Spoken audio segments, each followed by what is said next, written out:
Uma pergunta bem feita, ela tem o poder de gerar respostas muito criativas dentro de nós. Ou então, quando não conseguimos chegar às respostas, a pergunta mesmo se encarrega de nos levar a um processo de mudança. Eu, por exemplo, quando eu me pergunto, o que um ser humano precisa para ser feliz? Eu posso querer encontrar as respostas colocando todas as dimensões da felicidade material, que não é nenhum problema. Eu preciso de realidades materiais, eu preciso do conforto onde dormir, eu preciso de alimento. Mas quando eu entro nas dimensões espirituais da felicidade, aí isso não tem fim. Porque espiritualmente é diferente da matéria. Materialmente eu posso ficar quase que saturado do muito ter. Eu encontro pessoas que têm muito o tempo todo e eu sei quão difícil é para elas administrar tudo que têm. Às vezes passa uma boa parte da vida e do tempo administrando o que materialmente conquistou. E não é desfrutando não, viu? É administrando. Eu gosto de dizer isso. Eu já experimentei o não ter e hoje eu experimento o ter. Os dois são difíceis. Não ter é muito difícil e ter também é muito difícil. A partir do momento que você tem uma casa, que você tem as responsabilidades daquela casa, as demandas daquela casa, você perde um pouco da sua liberdade. As coisas, elas vão criando um contexto para nós que é de aprisionamento. Por mais livre que a gente seja, a gente sempre tem um certo e, às vezes, alguns moderados, outros um exagerado apego às coisas. Aliás, quando a gente vai morrer, quando a gente sabe que está próximo de morrer, muito nos pesa o saber com quem ficarão as coisas. Uma pessoa que foi livre, por exemplo, dos bens materiais, quando se aproxima o fim, ela vai ficar muito mais conflituada com como ficarão as pessoas. O filho que deixou, né?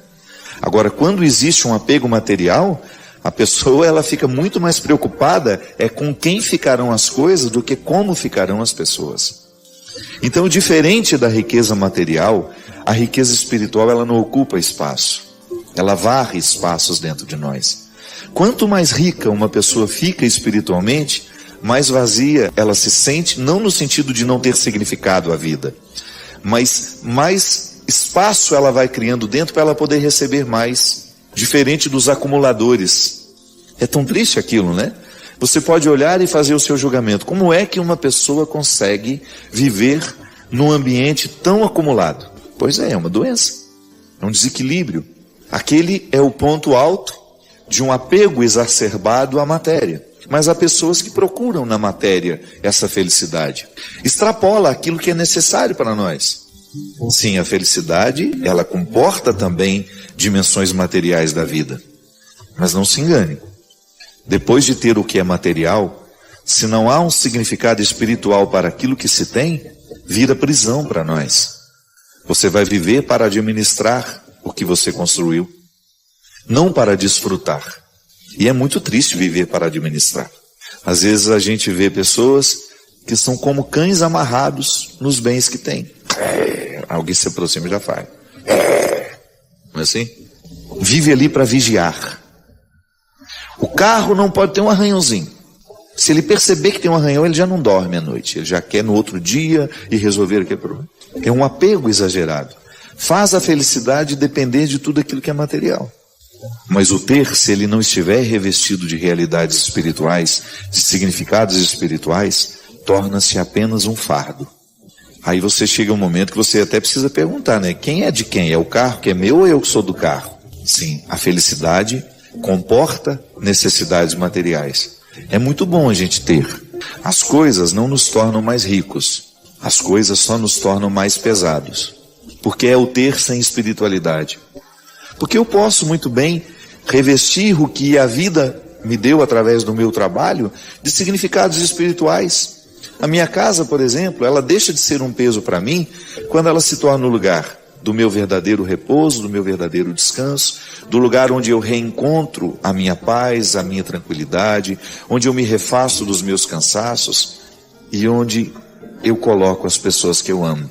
Todo mundo que frequenta aquela casa passa a fazer parte de uma felicidade espiritual. É tão bonito quando você entra dentro de uma casa e você percebe que ali o respeito pelo outro está nos pequenos detalhes.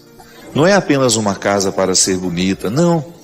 É uma casa para ter significado espiritual. Isso é, ali as pessoas que transitam por ali se amam. E isso passa a fazer parte de uma felicidade espiritual. Você estar acompanhado de pessoas que você aprendeu a amar.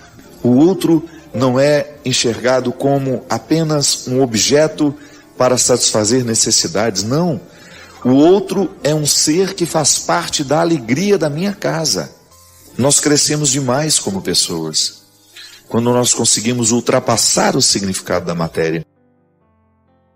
Não, nós precisamos permitir que Deus nos eleve, que Deus nos faça crescer.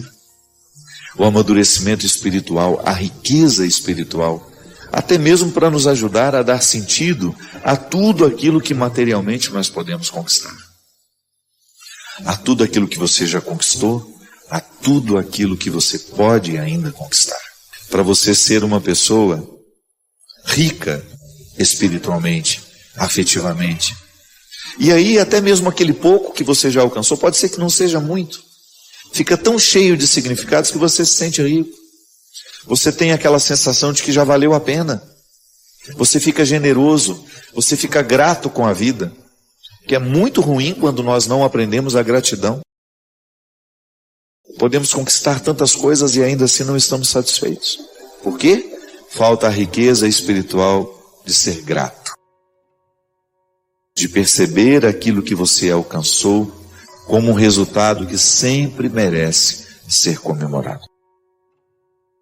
Eu desejo que você, nas suas lutas, você tenha sempre o direito e a possibilidade de retirar os seus excessos, para você ter diante dos seus olhos a sua verdade fundamental, sem exageros, só você.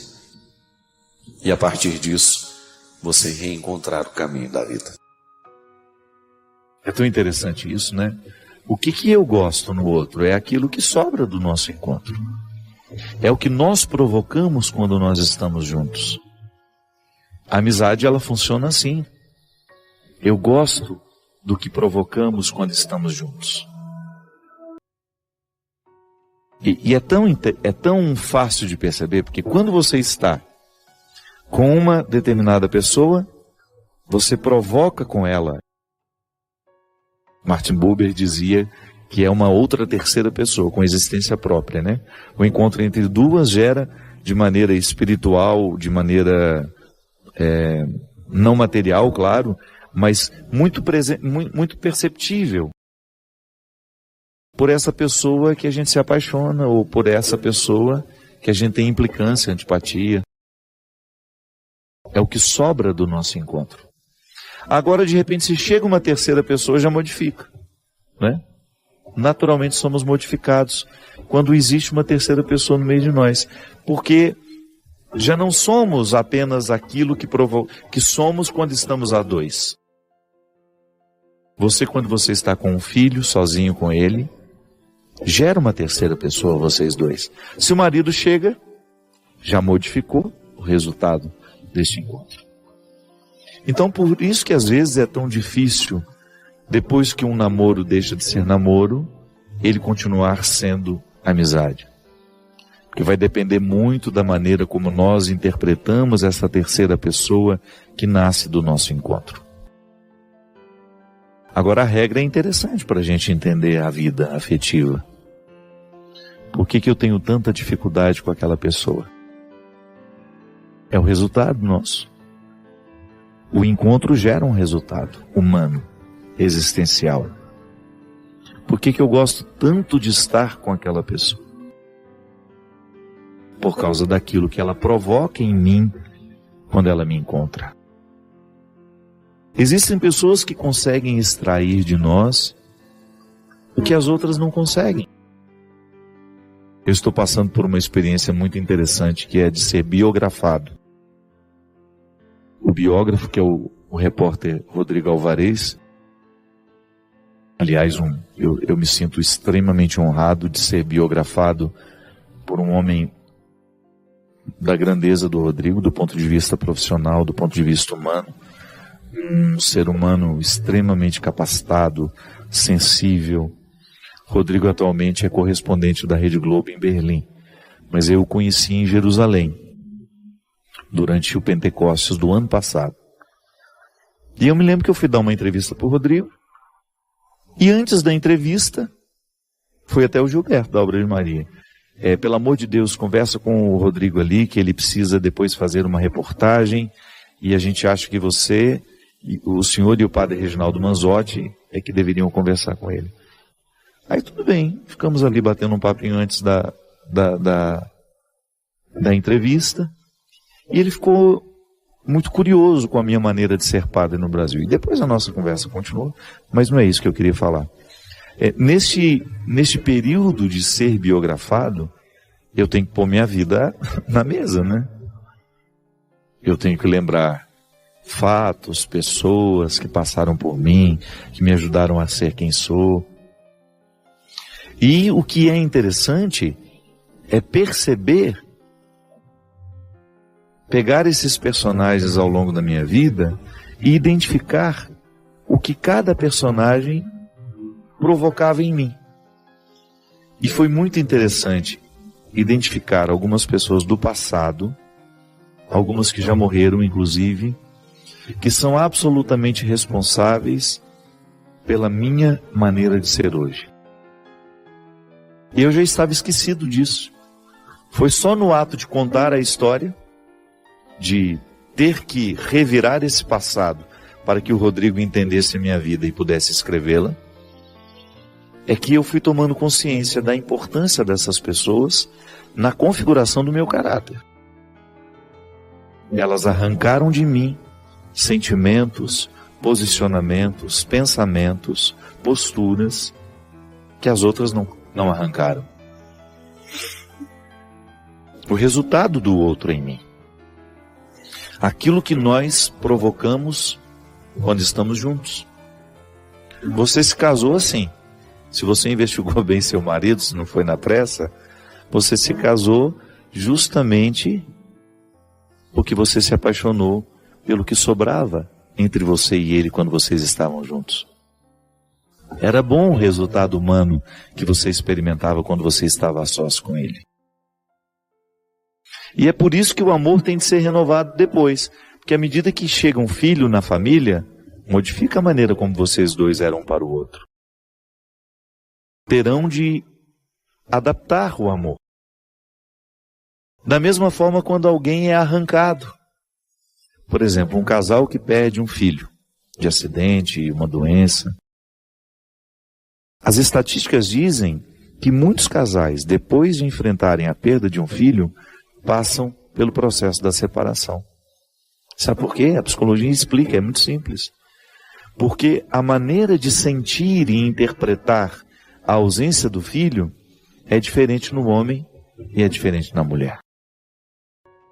E às vezes não há entendimento, não há uma compreensão dessa diferença. Então, ou a mãe acha que o pai não está ligando para a perda, ou o contrário. Tudo vai depender da intensidade com que essa perda é sentida no coração de cada um. Não é interessante isso? Então, quando alguém chega, a relação dos dois é modificada. Mas também quando alguém é arrancado, a relação é modificada. É o que o outro provoca em nós. São os mistérios do nosso sentimento, minha gente. O ser humano é muito misterioso. É muito enigmático. Né, minha Bia querida? Minha produtora querida. Ela está ali no fundo dizendo a verdade, Padre. Se estivesse sentindo profundamente o que eu estou dizendo.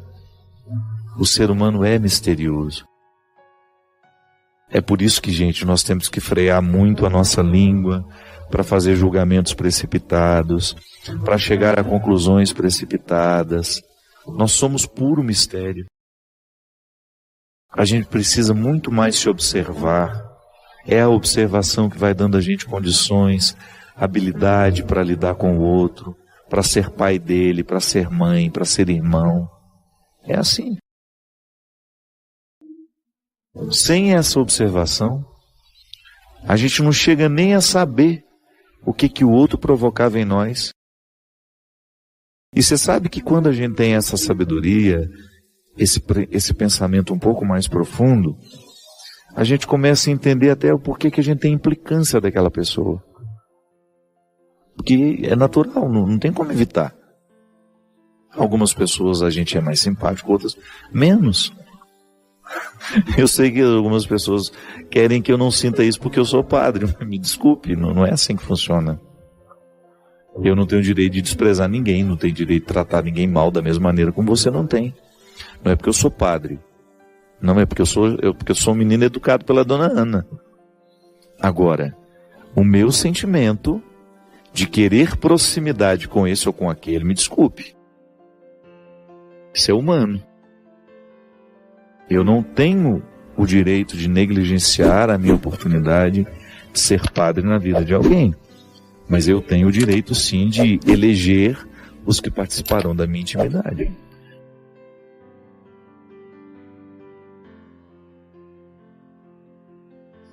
Você está amargurado hoje? Então encare essa amargura de maneira positiva. Tenha um olhar diferenciado sobre essa amargura. Olhe com um pouco mais de tranquilidade para essa amargura. E ao olhar com tranquilidade para essa amargura sem desespero, eu começo a compreendê-la. Quando eu começo a compreendê-la, eu começo a senti-la de forma diferente. Aos poucos ela vai deixando de ser um peso e eu alcanço a leveza, que é o oposto da amargura. A fé, o tempo todo nos encaminha, a fé que nós professamos o tempo todo nos encaminha e precisa nos encaminhar para esses processos. Mudanças, transformações. Ninguém consegue chegar ao resultado se não passar pelo duro processo da construção desse resultado. É a vida. E não poderia ser diferente. É processual. A palavra já diz tudo, parte por parte.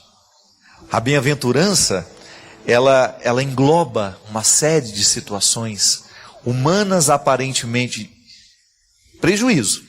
No primeiro momento, quando você olha para a bem-aventurança, parece que é prejuízo. Mas atado a este prejuízo, há sempre uma situação bonita sendo prometida. Por exemplo, toda vez que nós somos caluniados, é terrível. É horrível a gente sofrer uma calúnia. Mas há sempre uma promessa. E aquele que assume o evangelho vai viver sim a calúnia. Vai viver sim a difamação. Com os apóstolos não foi diferente, minha gente. Com as primeiras comunidades não foi diferente. Não pense que com você vai ser. Se você quiser viver a vida de um jeito certo, se você quiser fazer pacto com a bondade, se você quiser fazer pacto com a justiça, você pode ter certeza que sempre haverá um espírito de porco de plantão para falar mal de você. E aí? Como é que você administra essa calúnia? Vai caluniar também? Vai levantar a mesma bandeira que o seu inimigo está levantando? Não. Você vai viver o processo contrário. Você vai recusar os efeitos da calúnia sobre você, para que você não se transforme também num caluniador. É o desafio de neutralizar dentro de nós o poder daquele que está de fora querendo fazer mal. E é por isso que a bem-aventurança nos ata a um contexto de promessas. Vive bem o sofrimento de hoje. É feliz aquele que está vivendo bem o sofrimento de hoje. É feliz aquele que está vivendo o sacrifício de hoje. Por quê?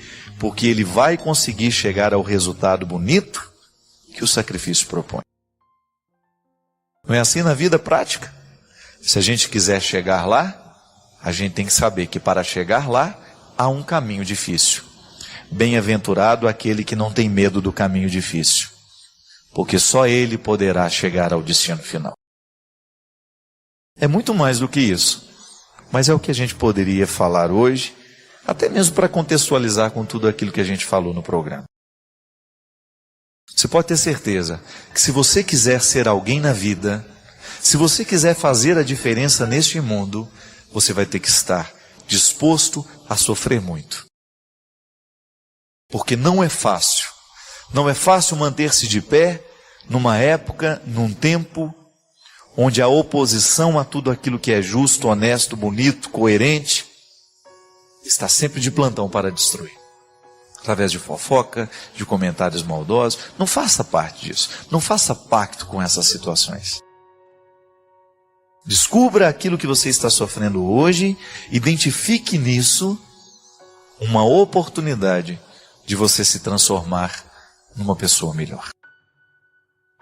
É o que eu desejo para você, para a sua família, e que ao longo dessa semana você possa descobrir que a bem-aventurança, o sofrimento que a bem-aventurança traz, só tem um sentido e um significado. Ela nos reserva uma promessa futura. E que já se antecipa agora, quando eu começo a ser honesto com o meu processo. E já vou sentindo e experimentando, nas pequenas coisas da minha vida, a satisfação de ser quem a gente é, de fazer o que a gente faz, de acreditar no que a gente acredita e de perseverar naquilo que a gente sabe que ocorre. Nos últimos dias eu estou preferindo ficar sozinha do que com as pessoas. Isso é normal? O que é normal, minha filha? É você perceber, né? Esse conceito de normalidade é muito estranho, porque é só você identificar se a sua necessidade de solidão está se estendendo demais. Porque todo mundo tem necessidade de solidão. Aliás, eu tenho pavor de não ter o meu espaço de solidão. Todo mundo precisa, né? Ter aquele seu momento, né? Aquele momento que você fica sozinho, que você não está sendo olhado por ninguém, que você pode ficar descalço, que você anda de pijama dentro de casa, que você fique à vontade, é o seu espaço. Às vezes, dentro da nossa casa, nós não conseguimos viver privacidade. Primeiro, por causa do espaço físico. Às vezes você dorme com 2, 3 pessoas no mesmo quarto. Então, que hora que você fica sozinho? Só na hora que você vai no banheiro. E mesmo assim, se a casa tem um banheiro só, daqui a pouco tem alguém batendo, tá demorando, vai ficar quanto tempo aí, né? Então, como é que você vai construir a sua privacidade? Eu me lembro que lá em casa a gente não tinha privacidade, não. Privacidade é coisa de rico, porque nós não tínhamos nem casa que pudesse nos dar privacidade. Então, esta falta de privacidade dentro do nosso contexto familiar precisa ser sanado de outra forma. Tá certo que você não tem uma casa para ficar sozinho, para criar o seu espaço, para ficar lá, né, fazendo sua meditação, sua leitura. Crie o seu espaço de solidão, que ele é muito importante. Agora, minha filha, quando você percebe que a sua solidão está prejudicando a sua relação com as pessoas, então alguma coisa está errada. Porque o nosso tempo de solidão, ele tem que ser para preparar o nosso convívio. Não é só um egoísmo, não é não. A solidão prepara o convívio. Coloque isso na cabeça. Assim como as férias nos preparam para o trabalho. Qual que é a função das férias? É descansar o corpo para depois a gente voltar trabalhando. Com mais disposição. Não sei se isso acontece de maneira. Porque às vezes as nossas férias são mais cansativas do que o trabalho, né? Quem merece isso não, gente? E às vezes nós construímos o nosso descanso de um jeito cansativo. Então muitas vezes essa necessidade de solidão, ela é um cansaço mesmo, uma incapacidade que muitas vezes nasce uma incapacidade do nosso jeito de organizar bem a vida. Eu sempre penso assim, que há sempre um detalhe na nossa vida que pode ser modificado. Às vezes nós esperamos que grandes mudanças aconteçam. Não. Grandes mudanças não costumam acontecer, não. Ou se acontece, é muito sobrenatural. O natural é que você tenha a possibilidade de pequenas mudanças. Se eu disser para você que grandes milagres acontecem na nossa vida todos os dias, não. São miudinhos. Agora, uma coisa é certa. Que acontecem. Aí vai depender da nossa sensibilidade de abrir os olhos para perceber. Vai depender daquilo que nós conseguimos enxergar. Você tem inúmeras possibilidades diante de você. Pode ser que você não veja todas. Comece por aquelas que você vê. Seja honesto com aquilo que Deus está te dando. Muitas vezes nós ficamos pedindo a Deus uma série de coisas, mas Ele já deu o que a gente precisa, mas a gente não sabe reconhecer. E saber reconhecer aquilo que Deus nos deu é um jeito bonito que a gente tem de experimentar o cuidado dele por nós. Comece a mudar a sua vida. Comece por coisas pequenas. Outro dia encontrei uma senhora que me disse: padre, ouvi uma palavra que modificou o meu jeito de pensar a minha vida. E começou simples. Começou a partir de uma caminhada que ela estava fazendo todos os dias de manhã. O todo dia não pode ser a partir da segunda-feira só. Tem que ser uma atitude que envolva a nossa vida, que nos discipline. E aí todos nós sabemos onde é que nós precisamos mudar. Às vezes são mudanças grandes que só acontecerão nas mudanças miudinhas que a gente assume todo dia. Quer um exemplo? Vai para a sua gavetinha de novo. Dá uma olhada em tudo que você está guardando aí no seu quarto. Tem muita coisa que você passou da hora de jogar fora. E às vezes a gente fica pensando: e se amanhã eu precisar? Mentira. É um jeito que a gente tem de entupir os armários, de entupir as cômodas, de entupir o nosso quarto com coisas desnecessárias que nós nunca vamos usar. É um jeito bonito que a gente tem de deixar um ambiente mais limpo, de dar qualidade à nossa vida. Pesos que estão de fora, que estão dentro das gavetas, que estão nos guarda-roupas, mas pesos que estão aqui dentro de nós também. Rancores que às vezes nós precisamos jogar fora. É um jeito bonito que você tem de deixar Deus cuidar de você, jogando fora aquilo que não merece ser guardado. Padre Fábio, quando é que eu posso considerar a minha confissão incompleta? Eu me confessei recentemente e sinto como se não tivesse me confessado. Esqueci algumas coisas, o sacerdote não conversou direito comigo, mesmo vendo o meu nervosismo, que costuma ser sempre assim quando me confesso. Fico nervosa. Os pecados que esqueci são perdoados? Como fazer uma boa confissão? Minha filha, o sacramento, ele realmente... Confissão é você contar o pecado. Muitas vezes as pessoas confundem a confissão com o aconselhamento. Não é, né? Dentro da confissão até existe uma pequena exortação, um pequeno aconselhamento, mas a gente não pode confundir conversa com confissão. Confissão é contar os pecados e receber a absolvição. Direção espiritual é outra coisa. Mesmo porque o padre, se ele te escuta em confissão e você faz uma direção espiritual, ele não pode nem comentar muita coisa por causa do sigilo de confissão que a gente tem. Não é comentar com os outros, não é comentar com você mesmo. Ou até mesmo voltar a conversa numa outra oportunidade. Quando é que o sacramento é eficaz? Uma confissão, ela é bem feita à medida em que você consegue sentir a eficácia do sacramento. Isto é, você de fato internaliza o perdão recebido. Mas isso não depende do padre, minha filha. Depende do seu arrependimento. Mesmo porque só contar o pecado, muitas vezes não nos alivia. O que nos alivia de verdade é o arrependimento. Então, muitas vezes nós nos confessamos sem arrependimento. Então isso não vai ter repercussão dentro de você, porque você cumpriu apenas uma obrigação formal de contar o pecado ao padre e ficou por isso mesmo. Quem se perdoa é você. Não adianta nada eu lhe dar o perdão se você não viveu a sua reconciliação. E esse primeiro passo da confissão é muito importante. Eu preciso ir para a confissão já reconciliado. Eu preciso ir já reconciliado com aquilo que eu fiz de errado. Então, se eu magoei alguém, antes de ir me confessar, eu já preciso ter arrumado aquela situação que ficou desajeitada. Eu já preciso ter pedido o meu perdão a quem eu magoei. Eu já preciso ter devolvido o que eu roubei. Eu já preciso ter consertado o que eu desconsertei. Porque quando eu vou para o padre, eu vou apenas para receber com eficácia o perdão que Deus vai me conceder, mas que eu já me concedi. É muito interessante porque muitas vezes nós não vamos bem na vida, não é porque o outro não nos perdoou, não é porque o outro nos machucou, não. O pior inimigo que nós podemos ter na vida não está de fora, ele está aqui dentro de nós. Então, quando nós não vivemos este primeiro passo da reconciliação, a gente vai ter a dificuldade de poder viver a eficácia, ou sentir a eficácia da confissão e do perdão que o padre vai nos dar. Então, minha filha, arrependa-se antes de confessar-se. Busque essa reconciliação interior antes de ir contar o que você fez. Mesmo porque eu particularmente compreendo que atender confissão é quase que um processo terapêutico. Nós ajudamos a viver, arrumar o quebra-cabeça que está desarrumado dentro do coração do outro. Eu não tenho o poder de mexer nas peças. Eu tenho o poder de ajudar a mexer nas peças, mas o primeiro movimento quem faz é a pessoa que precisa se reorganizar. É ela que está vivendo o momento do desconcerto. Há sempre um desconcerto em todo o pecado. O pecado nos desconcerta. O pecado nos retira do prumo.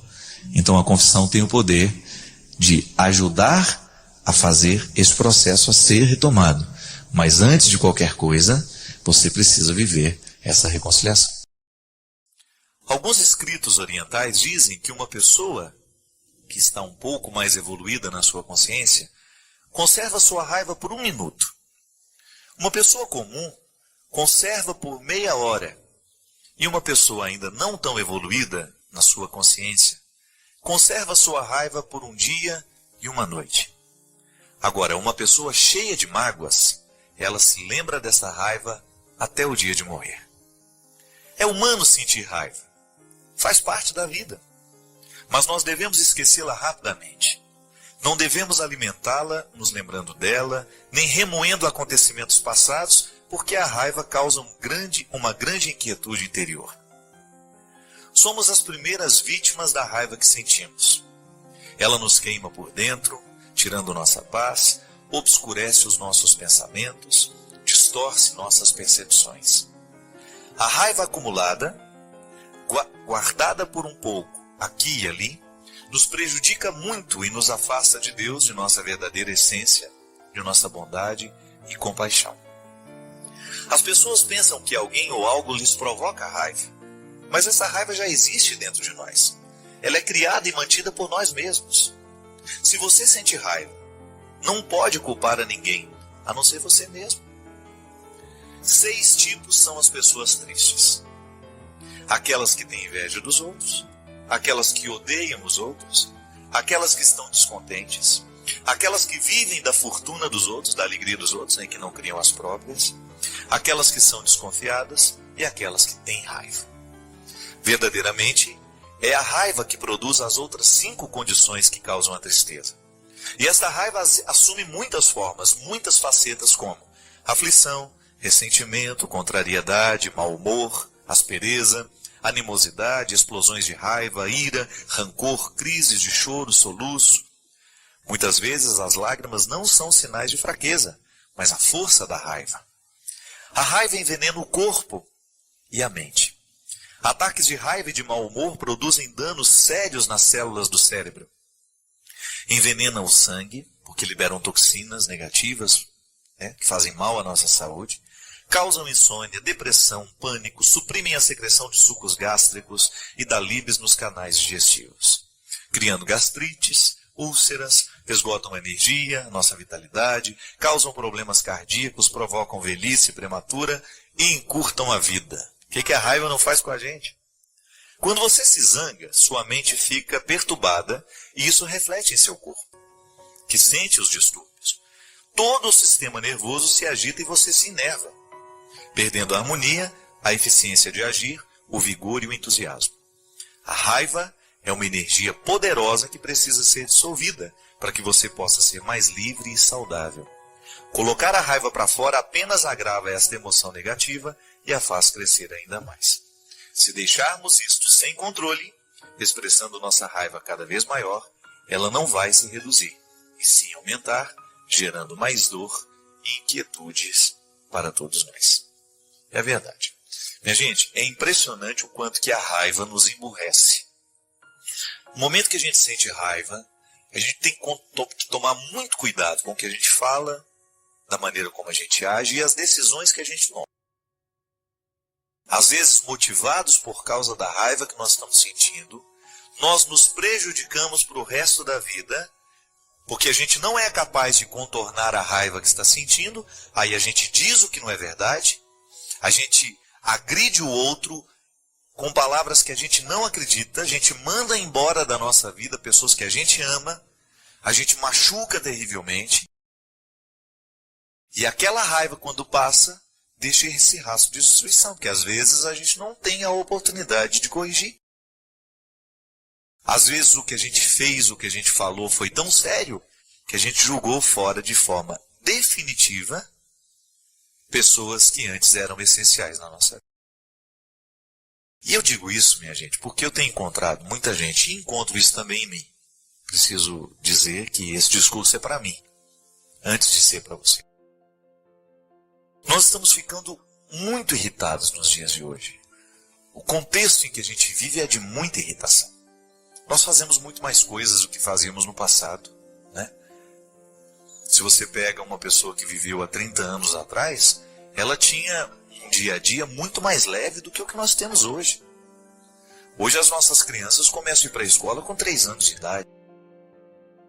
Eu me lembro que a primeira vez que eu pisei numa escola, e graças a Deus, foi aos 6 anos e meio, quando eu estava prestes a completar 7 anos. Até então a minha vida foi ser criança, não ter compromisso. Minha mãe nunca colocou a gente para fazer nada nessa fase da vida. Era para ser criança, era para viver o ócio criativo que faz parte do nosso desenvolvimento humano. Tá certo, nós evoluímos, hoje a estrutura nos permite colocar as nossas crianças para aprenderem isso, para aprenderem aquilo. Tudo bem, os pais vão sendo capazes de discernir aquilo que eles querem para a vida dos filhos.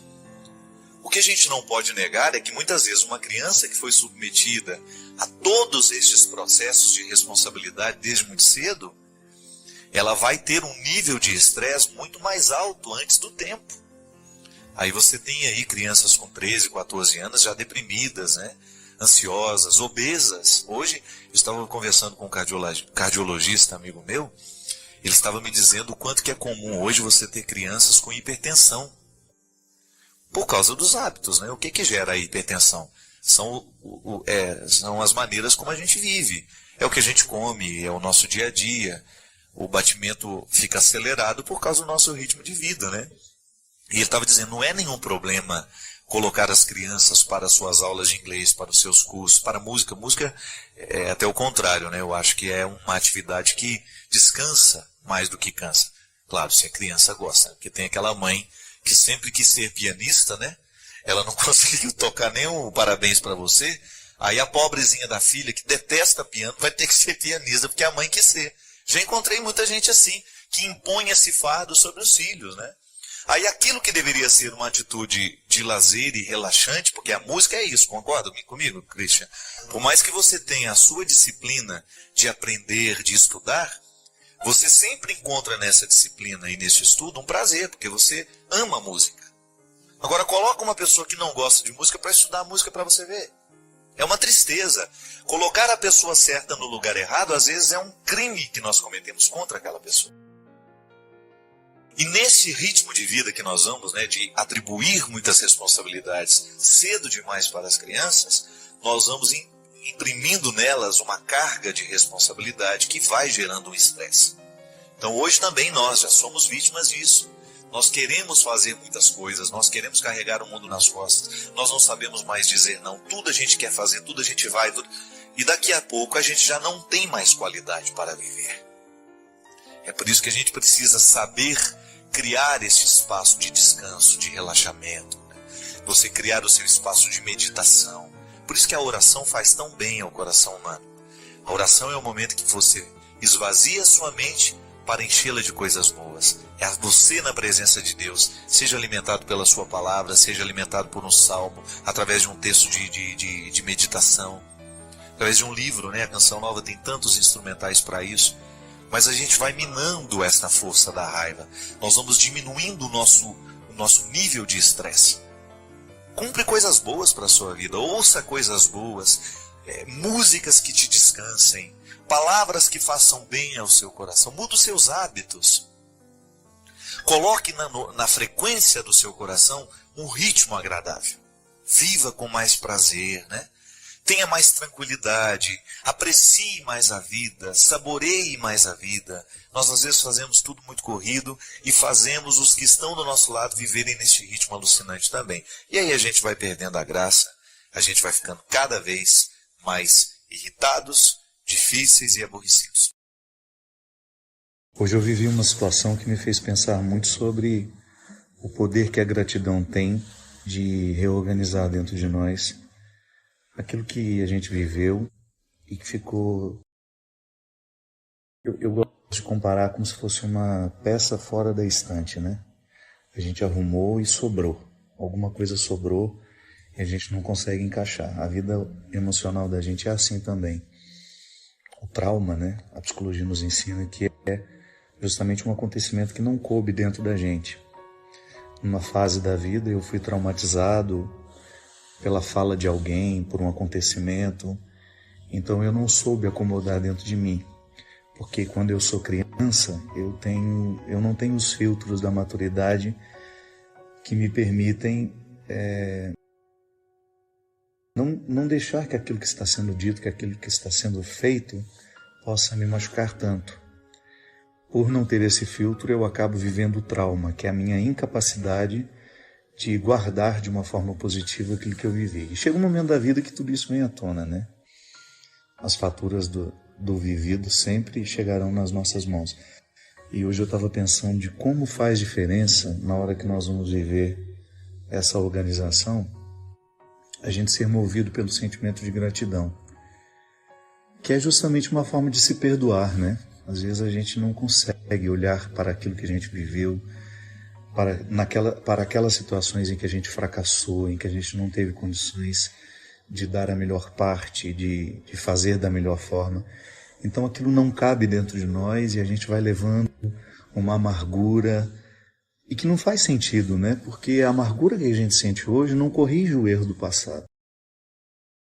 Eu sempre gosto de fazer a diferenciação entre a culpa e o arrependimento. Essa incapacidade de guardar dentro de nós, de armazenar de uma forma harmoniosa o que a gente viveu, geralmente gera culpa. Então eu me sinto culpado porque eu não dei conta, porque eu fui reprovado, porque eu fracassei, porque eu não passei, porque eu não alcancei, a minha meta não foi cumprida.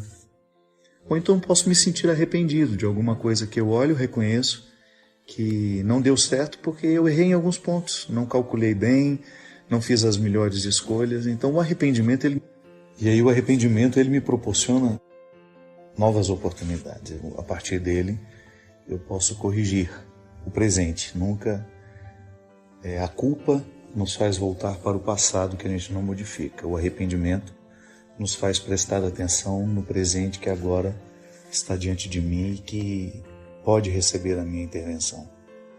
Eu estava pensando de como, no momento em que eu sou grato, eu chego à conclusão de que a vida foi como poderia ter sido mesmo. Eu não tinha as forças para ser forte naquele momento, eu não tinha sabedoria para escolher melhor. Então, à medida que eu vou reconciliando isso dentro de mim, que eu vou derramando a água do perdão sobre isso, né? Existe uma expressão bonita na mística que são as abluções, que são os mergulhos que nós fazemos das nossas realidades na graça de Deus, na crença, a crença que você tiver nesse sagrado que lhe habita.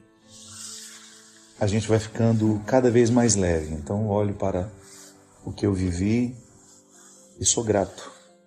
Sou grato por tudo. Eu fico pensando, minha gente, se eu tivesse sido privado de todas as situações que me fizeram sofrer, certamente eu não teria alcançado nem 20% do que eu já alcancei de mim.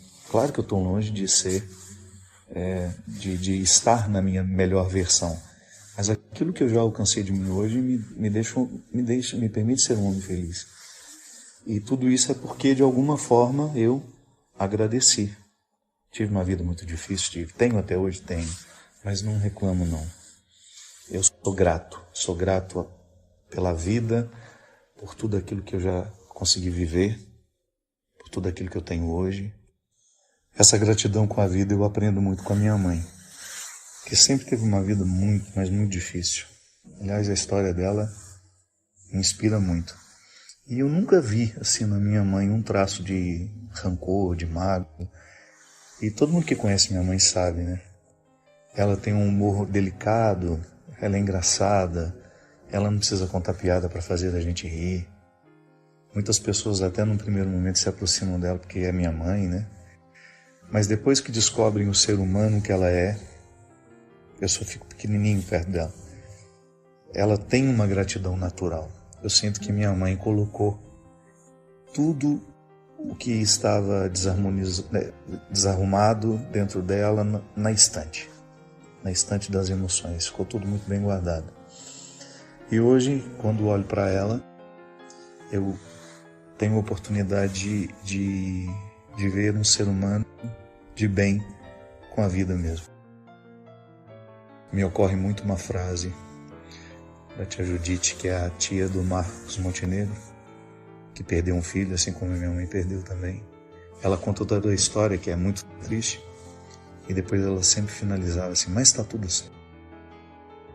É isso mesmo, acho que quando a gente vive essa reconciliação diária com aquilo que nos aconteceu, a gente não vai dormir com os ressentimentos. E aí isso nos livra de nos sentirmos vítimas, coitadinhos de nós, olha como eu sofro. Porque na verdade esse é o grande... É o fato que nos paralisa, né? Quando a gente começa a se interpretar com vitimismo. Acho que fica muito mais leve a gente olhar para a vida, por mais difícil que ela seja, e ela é difícil para todos nós. Aí a gente olhar bem nos olhos dela e dizer, Dona Vida, a senhora não me deve nada, está tudo certo. Vamos continuar porque está tudo certo. Desejo do fundo do meu coração que nessa semana de Páscoa você tenha a disposição interior de mergulhar em você, identificar o que está morto e o que precisa receber o sopro de uma vida nova.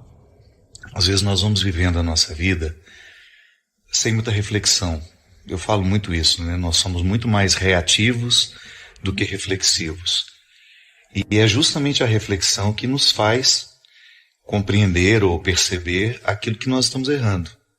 Não há uma outra forma de você identificar na sua vida se você está acertando com você, com os outros, ou se você está errando, a não ser refletindo.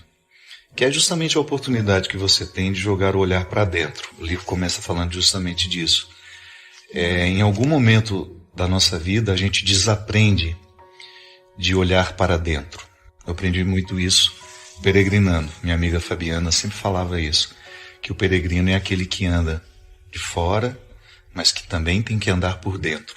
Os lugares por onde eu passo me sugerem entrar dentro de mim. E é verdade. Quando eu entro dentro de mim, eu tenho contato com as minhas verdades, com aquilo que às vezes está inconsciente em mim, eu não sei, mas acaba provocando reações na minha vida, porque o inconsciente, embora ele seja desconhecido, ele é extremamente atuante em nós.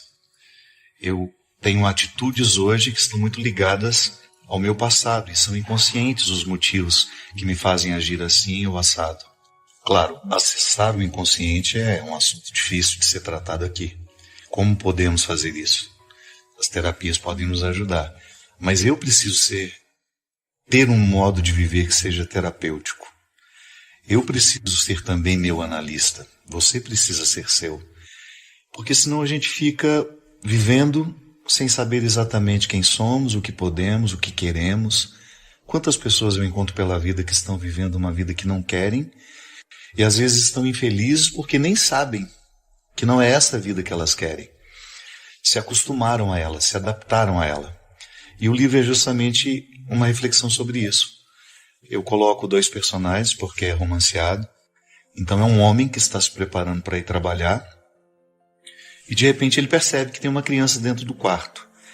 E como ele já está no estado de arrebatamento, ele não problematiza o fato de ter uma criança dentro do quarto dele. E ele começa a estabelecer um diálogo com ela, com essa criança, que é uma menina, que começa a fazer algumas perguntas para ele. Uma pergunta simples, né? O que você enxerga quando você se olha no espelho? E ele responde muito praticamente, meu corpo, né? Ela, mas o que tem além de tudo isso? E pronto, aí começa uma conversa muito interessante, que é um diálogo do homem com a consciência. A consciência é uma menina, uma criança, e eu quis dar esse simbolismo porque geralmente quando nós acessamos a nossa criança, lá não existe muito disfarce. Nós somos muito verdadeiros quando somos criança. E depois, à medida que a gente vai ficando educado, a gente costuma soterrar muitas das nossas verdades para que a gente... Então, às vezes, nesse processo de adaptação, para a gente ser aceito, nós abrimos mão de quem somos. E aí passamos uma vida inteira fazendo coisas para as quais a gente não foi feito, estabelecendo relacionamentos que não agregam. E esse homem vivia justamente isso, trabalhava demais já não tinha nem tanto tempo pela frente, porque chega um momento da vida em que a gente tem mais passado do que temos de futuro. E ele precisava se fazer essa pergunta: como é que ele gostaria de gastar este restante de vida que ele tinha? Não é justo a gente olhar para o tempo que a gente tem e nem saber quanto tempo a gente tem, sabendo que nós vamos desperdiçar aí mais 2, 3, 4 anos numa situação que a gente sabe que não é pra gente, que não nos faz felizes, que não nos realiza. E aí esse homem se encoraja a ir conversando com essa menina ao longo do livro, claro, num primeiro momento cheio de resistência, porque todos nós não gostamos de ser desafiados quando nós identificamos que não estamos coerentes. A incoerência é um desconforto. E aí, à medida que eles vão conversando, o diálogo vai abrindo a mente dele e ele vai entrando dentro dele, fazendo essa viagem interior que eu falava no início. Tão necessária, minha gente. A qualidade da nossa vida depende do quanto a gente se conhece. E é bonito porque quanto mais eu me conheço, mais eu encontro Deus que está em mim. O encontro de Jesus com a samaritana me fala justamente disso. Ele diz para ela: chegará um momento que não será aqui, nem ali, nem acolá que você vai encontrar-se com Deus. Mas é quando você viver e estiver em espírito e verdade. Isso é, quando você estiver em você, ali você terá a oportunidade de estar em Deus. E quando a gente está em Deus, os equívocos caem por terra. Porque eu acredito que a espiritualidade, a mística, ela justamente se presta a esse papel. Em nos fazer viver em nós, conscientes, cada vez mais conscientes. Acho que a maturidade é isso, minha gente. É a capacidade de perceber o que nos envolve, a vida que nós estamos vivendo e ter liberdade de decidir se nós queremos ou não continuar assim. Boa oportunidade que a gente tem de proporcionar-nos mesmo essa proeza de renascer. Às vezes nós estamos tão necessitados de um sopro novo, de um novo ânimo, de uma nova forma de olhar. Eu gosto de viver para esclarecer. Eu gosto muito de cantar aquela música disparada: eu vivo para consertar. Tudo aquilo que eu encontro de errado, eu gosto de ajudar a consertar. E fazer esse papel na vida das pessoas é muito, muito precioso. Saber que de alguma forma a minha palavra, a minha reflexão, aquilo que eu aprendi com Jesus, que faz parte da minha vida e que está tão integrado em mim, possa ajudar a libertar outras consciências também. Bem a sós, recobra teus cuidados já esquecidos, coloca ao colo o teu ser franzino, a tenra idade, os prados imaculados da divina infância, e conceda-te a delicada subversão de renascer. Em nome do amor a gente sequestra o outro, né? Coloca dentro do cercado, faz cativeiro, é assim mesmo. E a gente precisa quebrar este poder do mal que tantas vezes nós socializamos, nós levamos até a vida do outro com os nossos comportamentos. A gente falava aqui anteriormente de que nós precisamos organizar o luto, de que nós temos que fazer alguma coisa por nós no momento em que a gente percebe que nós estamos mergulhados no momento de tristeza, de angústia, de ansiedade. E a gente tem aqui algumas pessoas que nos escrevem justamente para falar disso. A Margarete de Manhuaçu, Minas Gerais, ela diz que, apesar de ser evangélica, ela acompanha o programa Direção Espiritual e que o nosso programa a ajudou muito no momento em que ela precisava se recuperar da perda de uma filha. E que ela agradece muito também a Canção Nova por ter lhe amparado nesse momento. Eu acho muito interessante, gente, nós que viajamos pelo Brasil afora, quantas vezes nós encontramos pessoas justamente nos dando este testemunho. Pais que perderam filhos, que viveram este momento tão doloroso e que encontraram aqui na Canção Nova um amparo. A gente sabe que nós não temos uma resposta mágica para as dores, para os problemas que a gente enfrenta. Mas a gente acredita no poder que a palavra de Deus, pregada de maneira coerente, honesta, pode provocar dentro de nós. Então a gente fica muito feliz, Margarete. Não só pelo fato de você ter sido beneficiada pela Canção Nova, mas também por você, sendo evangélica, ter a coragem de nos dizer isso. Que o nosso veículo de comunicação fez bem ao seu coração. A gente se sente muito honrado toda vez que nós encontramos uma pessoa que teve a sua vida modificada para melhor por causa do trabalho que a gente realiza. A Maria Virgínia Pereira de Mozo, lá de São Paulo, capital, ela também deu um testemunho de superação em relação à morte da mãe.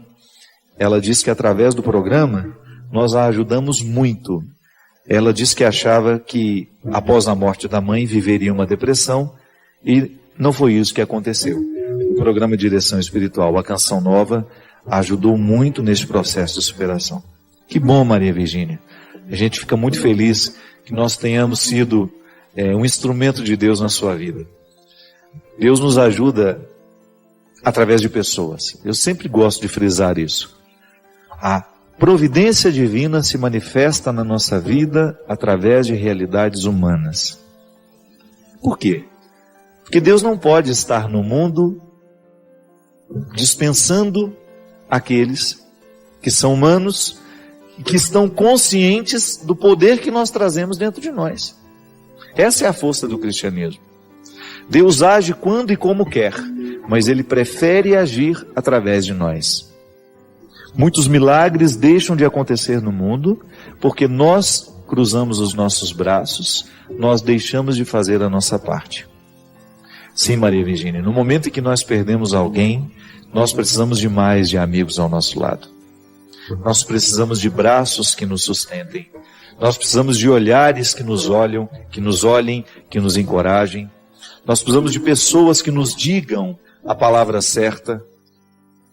E é assim que nós acreditamos. Todos nós aqui da Canção Nova carregamos diariamente no nosso coração essa responsabilidade. E com muita alegria, viu? Não é uma responsabilidade que nos entristece, nem tampouco nos amedronta. Ela nos encoraja e nos responsabiliza diariamente para que a gente não saia do caminho. É muito bom quando a gente fica sabendo que nós participamos do processo de superação de uma pessoa. A Suzana Souza é muito grata a nós, porque ela diz que através do programa Direção Espiritual, ela sentiu o seu coração ser confortado no momento de luto. E ela se tornou seguidora a partir disso. A Silvana Aparecida, lá de Santa Maria, Rio Grande do Sul. O nosso abraço ao povo de Santa Maria, de maneira muito especial aos pais daqueles jovens e adolescentes que perderam a sua vida dentro daquele acidente terrível, daquele incêndio naquela boate, onde tantos jovens perderam a sua vida. A gente sabe que é muito doloroso viver um processo como este. A gente dar passo na direção de um futuro, sabendo que nós sepultamos um filho. É uma dor que não tem nome. E a gente acredita que em Santa Maria esse processo tenha sido extremamente doloroso. E tem sido muito doloroso para muitos pais. Nós queremos demonstrar, mais uma vez, porque já passou o tempo para nós. Tantas notícias já vieram tomar conta dos nossos noticiários. A gente ficou sabendo a gente viu muitas vezes a repetição da notícia, do incêndio naquela boate Kiss, das pessoas que foram mortas. Passou. Tantas outras tragédias aconteceram, tantas outras notícias ganharam o centro dos nossos meios de comunicação. Minha gente, mas para nós isso aconteceu. Para aqueles pais que precisam lidar diariamente com essa triste realidade de não terem mais os seus filhos dentro de casa, essa notícia não passou ainda. Então nós nos unimos a todos estes pais, todos os irmãos, os amigos que perderam os seus entes queridos nesse trágico acontecimento. A Maria da Graça Ferreira, de São Paulo, de Taubaté, da minha terra, minha querida Taubaté, ela diz assim: Padre, a partir daquilo que o senhor falou no programa Direção Espiritual, sobre deletar tudo aquilo que não nos beneficia, e que isso só traz indiferença, frieza e afastamento, eu comecei a ser uma pessoa melhor.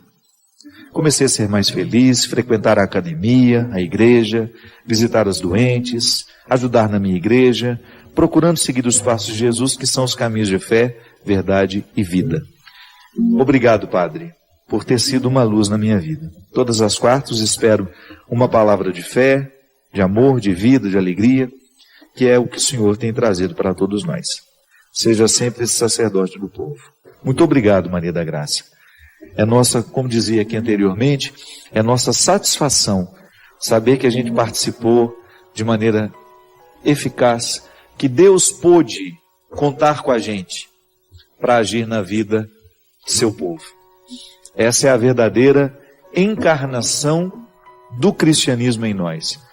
Se em Maria o Verbo se encarna, e o Verbo é Jesus, e que com o seu título, por ser Ele o nosso Salvador, nós o chamamos de Jesus Cristo, que é o Salvador da nossa vida, e que após a sua morte e ressurreição, Ele continua no mundo, colocando-nos nessa oportunidade muito feliz de sermos os legítimos representantes de sua presença.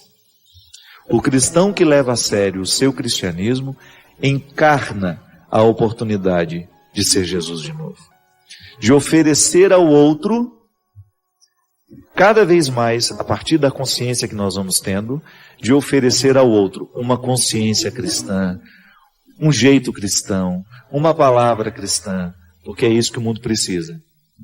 Ele precisa de conhecer Jesus através das nossas atitudes.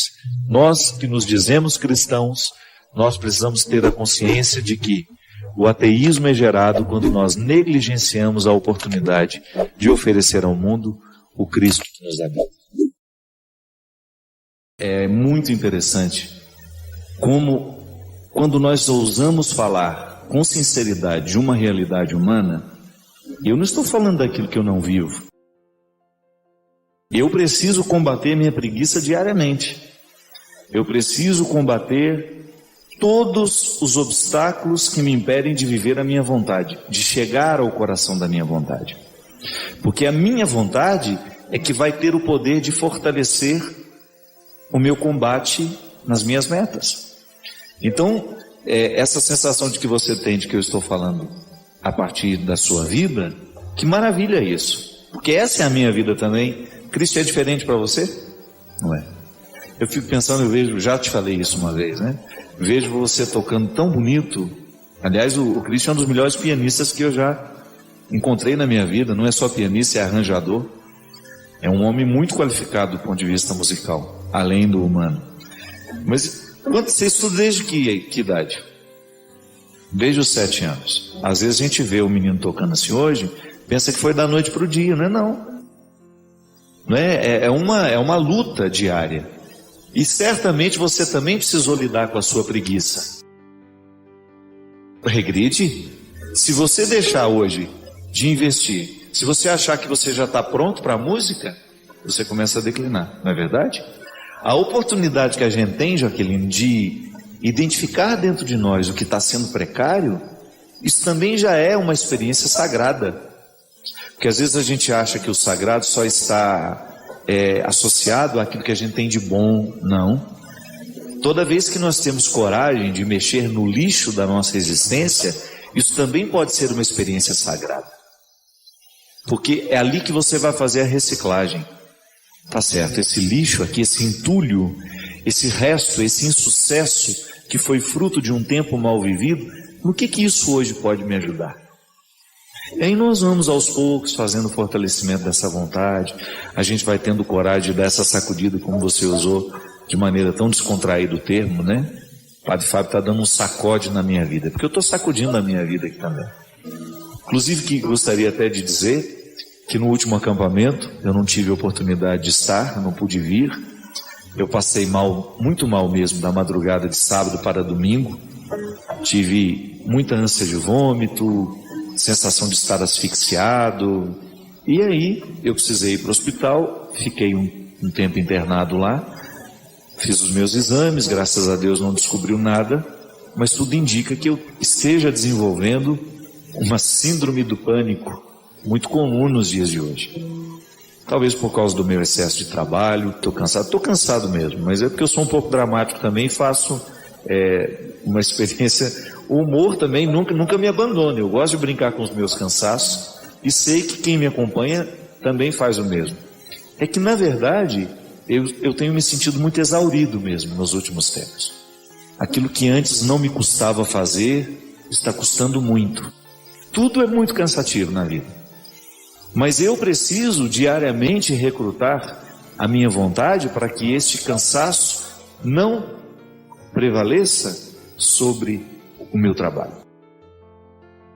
Eu acho que está chegando um momento na minha vida de rever muitas coisas, de dar uma pausa em algumas coisas. Estou aberto a Deus para que Ele me diga o que eu realmente preciso fazer. Porque chega um momento em que a gente descobre que o que a gente faz não pode ser mais importante do que o que a gente é. E aí nós começamos a perder a qualidade da vida. Quando nós fazemos demais e podemos ser de menos. Quando a gente tem uma agenda que não nos permite muitas vezes um descanso, quando não nos permite o estar em casa, que é absolutamente repositor para toda e qualquer pessoa. Mas no nosso dia a dia, nós vamos precisando enfrentar todas as realidades que podem se opor ao nosso crescimento pessoal. Como digo para vocês, se estou vivendo agora, enfrentando um momento difícil na minha vida, eu preciso ter coragem de permitir que o momento difícil, como eu dei o exemplo anterior, o entulho da minha escolha, possa agora provocar uma mudança em mim. É assim que funciona. Não posso permitir que a minha vida continue sendo levada, sendo vivida, sem que ela passe pelo crivo do discernimento. Eu sei que às vezes nós temos muita dificuldade de ouvir o que nos incomoda.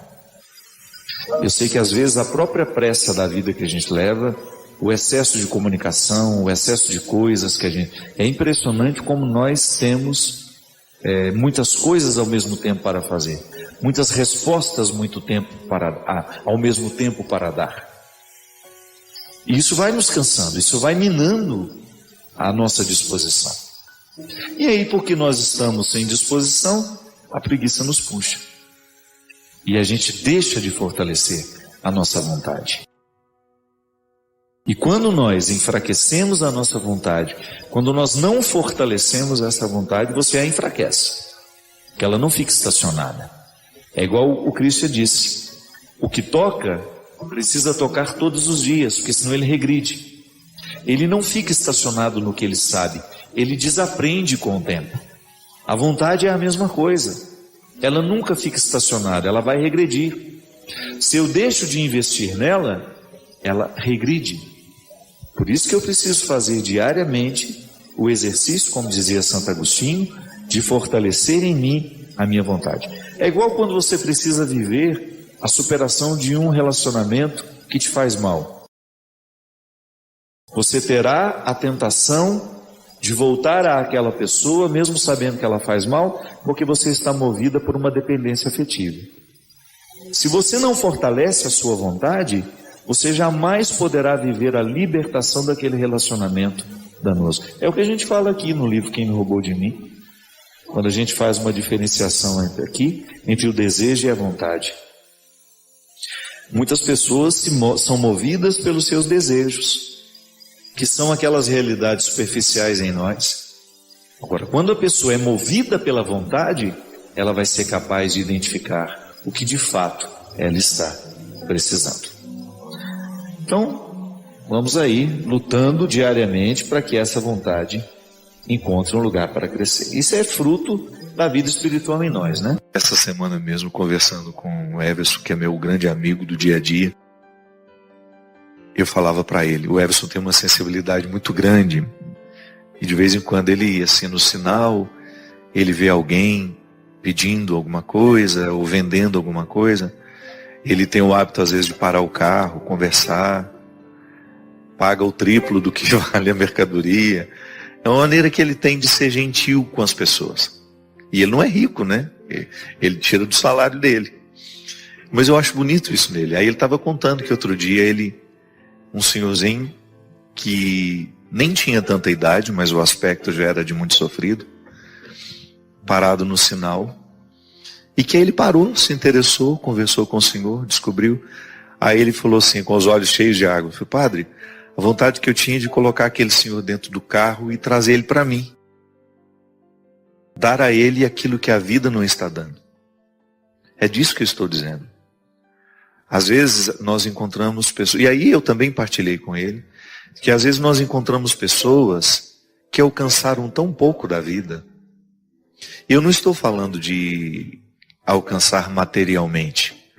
Claro, alcançar materialmente também é bom. Trabalhar, estudar e depois você desfrutar, ter o direito de fazer uma viagem de férias, ter dinheiro para você sair com seus amigos, comer num restaurante, ir ver no cinema. Sim, isso é importante, faz parte das nossas alegrias. Mas eu estou falando daquela realização que ultrapassa a questão material. Que é você ter alcançado o máximo de si. É tão bom quando a gente percebe que nós estamos alcançando o máximo de nós. Essa sensação a gente tem muito quando nós estudamos. Quando você dia a dia vai incorporando novos conhecimentos e você vai percebendo que você vai se distanciando daquela antiga ignorância que você levava com você. Ter um entendimento das coisas, fazer um curso, uma leitura, ver um documentário, um filme, uma peça de teatro que nos sensibilize. Tudo isso vai incorporando, vai alargando, os territórios da nossa alma. Então a gente vai tendo a sensação de que nós estamos alcançando cada vez mais os presentes que a vida nos dá. É claro que se você escolhe ficar trancada dentro de casa, amargurada, decepcionada, machucada, se você opta por lamber as feridas o tempo todo e não sai para buscar uma cura para essas feridas, você vai aproveitando cada vez menos da vida. É disso que nós estamos falando. Bartimeu vivia uma espécie de escravidão assim. Vejam o que diz o texto. Chegaram a Jericó e quando Jesus estava saindo da cidade, acompanhavam-no os discípulos e uma grande multidão. O mendigo cego Bartimeu, filho de Timeu, estava sentado à beira do caminho. Ouvindo que era Jesus Nazareno, começou a gritar: Jesus, filho de Davi, tem compaixão de mim? Muitos o repreendiam para que se calasse, mas ele gritava ainda mais alto: Filho de Davi, tem compaixão de mim. Jesus parou e disse: Chamai-o. Eles chamaram dizendo: Coragem, levanta-te, ele te chama. O cego jogou o manto fora, deu um pulo e se aproximou de Jesus. Este lhe perguntou: Que queres que eu te faça? O cego respondeu: Rabuni, que eu veja. Jesus disse: Vai, a tua fé te salvou. E no mesmo instante, ele recuperou a vista e foi seguindo Jesus pelo caminho. Veja bem, o relato de Marcos, se você quiser depois até acompanhar aí na sua casa, reler, é Marcos capítulo 10, versículo 46 até o versículo 52. Capítulo 10 do Evangelho de Marcos, versículo 46 a 52. Veja bem, o relato, primeiro diz que quando Bartimeu ouviu que ele não podia ver, quando ele ouviu que Jesus estava passando, o primeiro desejo dele foi correr ao encontro de Jesus. Mas imediatamente ele escutou algumas pessoas dizendo: cala a boca, fica quieto. Ele é repreendido por aqueles que estavam ali com Jesus, que certamente tinham uma visão bastante preconceituosa. Sim, a gente sabe que nesse contexto religioso aqui, a enfermidade era compreendida por muitos como uma maldição divina. Uma maneira muito cruel de compreender a Deus, Então, se tem uma cegueira, se tem uma paralisia, está apenas vivendo as consequências de uma maldição. Então, certamente esses preconceituosos não admitiam em hipótese alguma que Bartimeu pudesse fazer parte do grupo. Então, a primeira reação é de repreensão. Fique quieto no seu canto. Não venha importunar, não venha incomodar. Então, o primeiro desafio que Bartimeu precisa enfrentar é não acreditar nessa ordem. É não acreditar naqueles que queriam calá-lo. E é tão significativo isso, minha gente. Já vamos aplicando na nossa vida. Quantas vezes nós também, vivendo a necessidade de superar uma escravidão, não conseguimos porque estamos rodeados de pessoas que nos mandam ficar quietos. Às vezes até bem intencionadas. Ah, para de incomodar, se ajeite com isso que Deus está lhe dando. Você tem que se conformar. Às vezes são vozes que no fundo acabam sendo diabólicas, porque nos retiram a possibilidade da superação, porque nos acomodam. Ah, deixa por isso mesmo. Não estou dizendo que na vida a gente tenha situações que a gente de fato tenha que deixar por isso mesmo. Mas superar um processo de escravidão, não. Nós não podemos parar nas vozes que querem nos calar, que querem nos impedir de sair, de ir adiante, de vencer aquilo que precisa ser vencido em nós. Às vezes nós que vivemos em comunidade, então, meu Deus do céu, como isso é perigoso. Como é perigoso dentro das comunidades religiosas, dentro dos conventos, dentro dos seminários, a gente ser paralisado por aqueles que têm ciúmes, por aqueles que têm inveja, e que em nome de um amor por nós, ficam nos tolhindo. E às vezes usam até a imagem de Deus para fazer isso. Dizem que rezou e que Deus disse que não era para a gente fazer isso, fazer aquilo.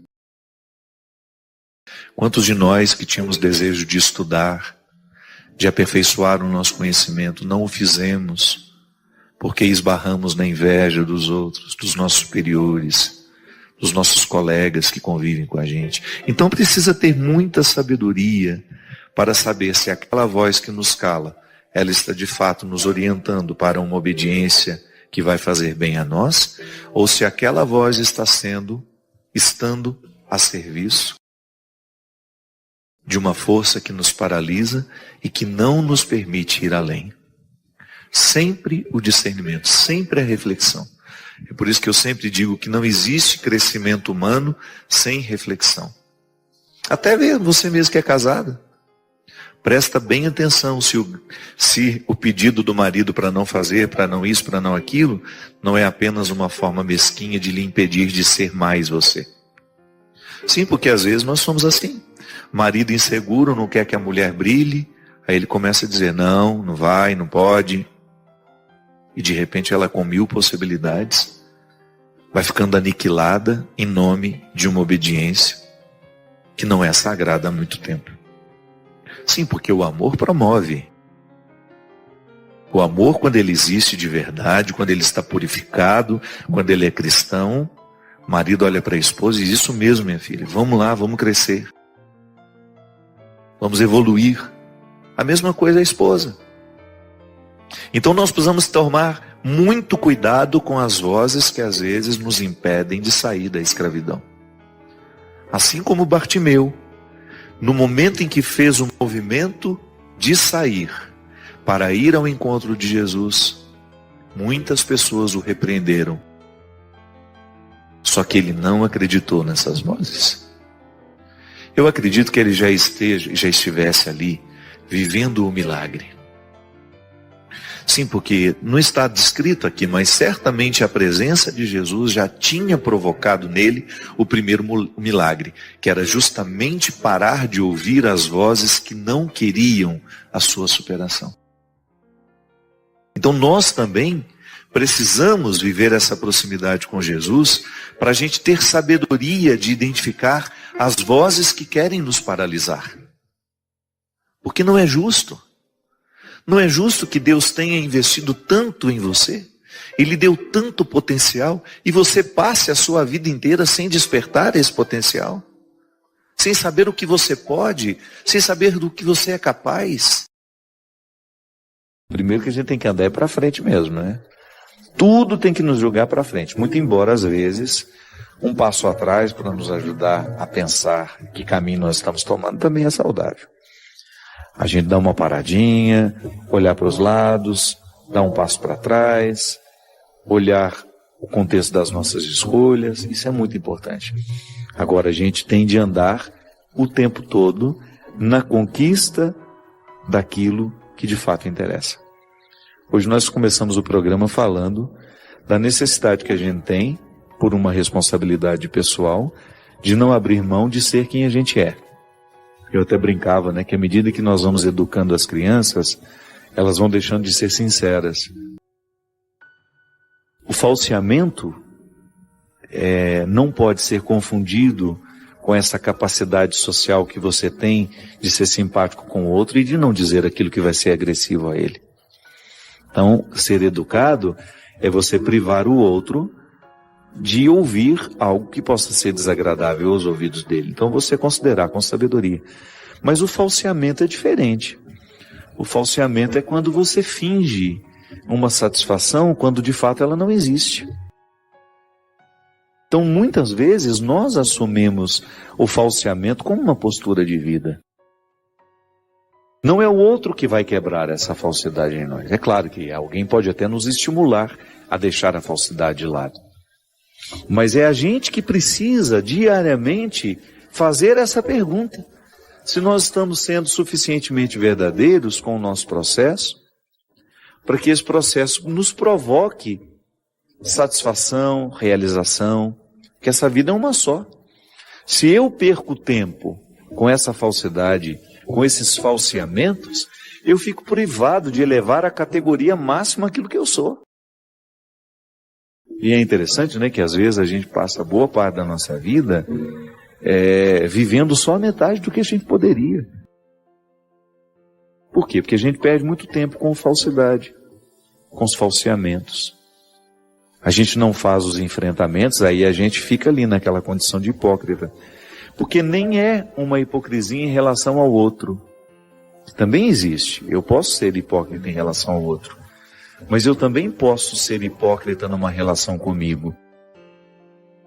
Quando eu minto, por exemplo, para mim mesmo, nós falamos ali agora mesmo na reflexão da palavra, muitas vezes eu, numa tentativa de me justificar, eu fico enfrentando falsos conflitos que não correspondem à minha realidade. E isso, minha gente, é como ser um doente que se recusa a viver o tratamento. Se você identifica que você está dentro de um relacionamento que não te leva para frente, que só te emperra, você precisa ser honesta com você. Não dá para levar adiante esse relacionamento. O mínimo que você precisa fazer é colocar as cartas na mesa e discutir abertamente quais são as reais intenções dessa pessoa. Você não é um objeto para ser manuseado, para ser colocado numa condição absolutamente desfavorável aos seus anseios como pessoa. É preciso ter muita coragem para viver esse enfrentamento. Mas a partir do momento que você dá este passo no enfrentamento, você vai alcançar alguns territórios que são seus e que até então estavam alienados nas mãos de outros. Isso vai lhe dando ainda mais coragem de buscar mais conquistas. A gente não termina. Essa conquista não termina nunca. A liberdade interior é um processo que nunca vai ter fim.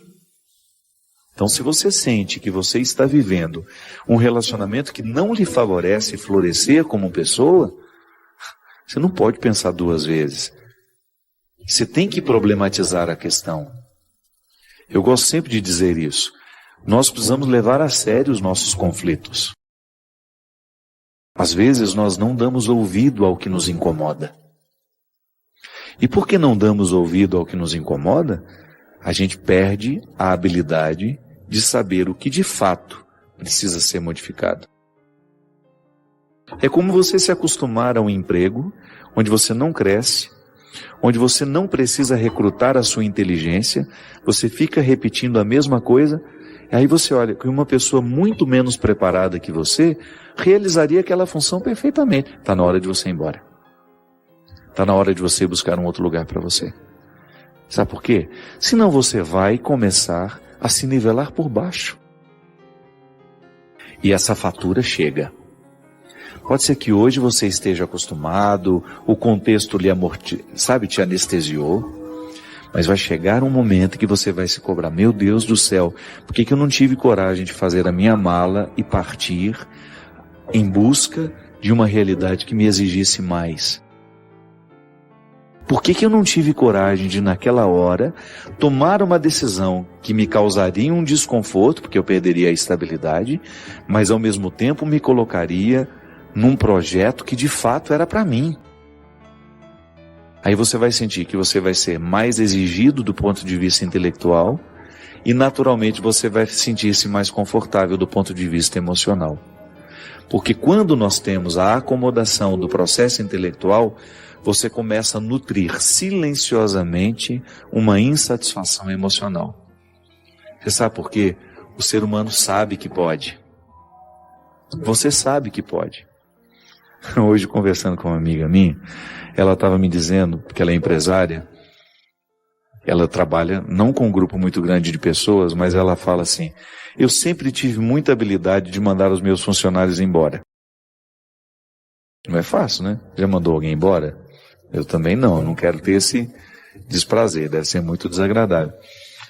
Mas ela disse que quando ela identificava que um funcionário não correspondia mais ao que ela esperava, e que ela certamente teria de enfrentar o dissabor de despedir, ela começava a prestar atenção de maneira especial no que estava desestimulando aquela pessoa. E aí, quando ela chegava para a conversa, ela chegava toda otimista, ela não chegava metendo bronca, não. Ela começava dizendo assim: você tem percebido que você nasceu para muito mais do que aquilo que você faz? Porque se você não está desempenhando bem o seu papel, não é que você é incapaz, não. É que você não está estimulado. Você pode muito mais. Vá buscar um emprego melhor para você. Vá buscar um lugar onde você vá se exigir um pouco mais como pessoa e que naturalmente vai lhe dar uma satisfação, porque o que nos realiza é quando a gente tem a sensação de que a gente está crescendo. Que a pessoa vai embora feliz da vida. Isso é um dom. É um dom de fazer o outro perceber que ele pode ser mais. Você faz isso com os outros? Você estimula as pessoas a serem mais?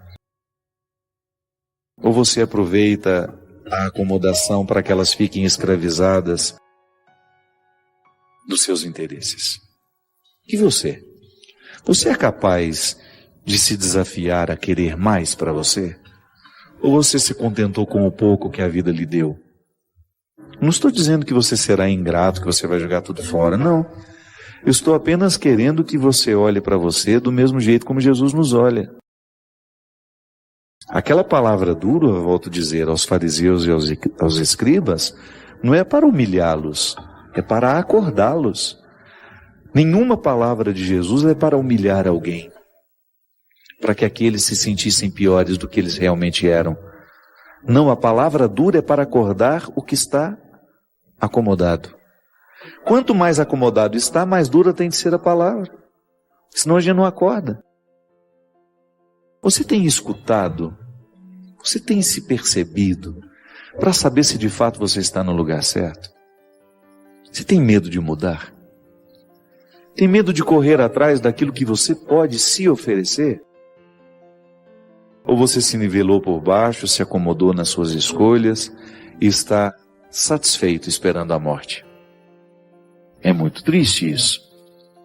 Eu preciso diariamente, por mais que eu já tenha conquistado os meus resultados intelectuais, eu preciso me desafiar. Emocionalmente, eu ainda não alcancei o equilíbrio que eu quero. Quero viver cada vez mais dono das minhas emoções. Não quero ser escravo dos meus sentimentos. das minhas iras, dos meus ódios, não. O processo de Deus para mim, o convite de Jesus para mim, é superar tudo aquilo que para mim é um contexto de hipocrisias. Eu quero ouvir essa palavra aqui e em nenhum momento pensar que Jesus está querendo me humilhar em público. Jesus está querendo é me acordar. Quanto mais dura é a palavra de Deus para nós, maior é o seu amor. Porque aquele que ama exige até a última gota, para que aquele que é amado chegue ao melhor de si mesmo. É isso que eu lhe desejo.